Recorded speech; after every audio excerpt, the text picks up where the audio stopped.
Thank you, Chair. So let's play a game. Let's play a lightning round game. I'm going to be the bad guy, which I'm sure half the room would agree with anyway. And I want to get away with as much bad things as possible, ideally to enrich myself and advance my interest, even if that means putting my interests ahead of the American people. So, Mrs. Hobart Flynn.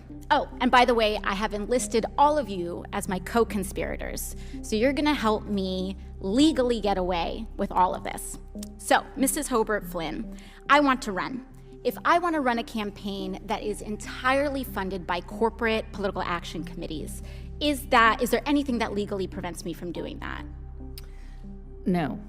Okay, so there's nothing stopping me from being entirely funded by corporate PACs, say from the fossil fuel industry, the healthcare industry, big pharma. I'm entirely 100% lobbyist PAC funded. Okay, so let's say I'm a really, really bad guy, and let's say I have some skeletons in my closet that I need to cover up so that I can get elected. Mr. Smith, is it true that you wrote this article, this opinion piece for the Washington Post entitled, "These payments to women were unseemly, that doesn't mean they were illegal"? Well, I can't see the piece, but I wrote a piece under that headline in the Post, so I assume that's right. Okay, great. So, green light for hush money. I can do all sorts of terrible things. It's totally legal right now for me to pay people off. And that is considered speech. That money is considered speech. So I use my special interest dark money funded campaign to pay off folks that I need to pay off and get elected. So now I'm elected, now I'm in, I've got the power to draft, lobby, and shape the laws that govern the United States of America. Fabulous. Now, is there any hard limit that I have, perhaps Mrs. Hobart Flynn, is there any hard limit that I have in terms of what legislation I'm allowed to touch? Are there any limits on the laws that I can write or influence, especially if I'm based on the special interest funds that I accepted to finance my campaign and get me elected in the first place? There's no limit. So there's none. So I can be totally funded by oil and gas. I can be totally funded by Big Pharma, come in, write Big Pharma laws, and there's no limits to that whatsoever. That's right.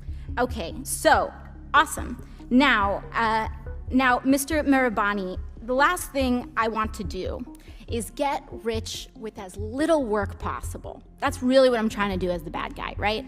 So is there anything preventing me from holding stocks, say, in an oil or gas company, and then writing laws to deregulate that industry and cause, that could potentially cause the stock value to soar and accrue a lot of money in that time?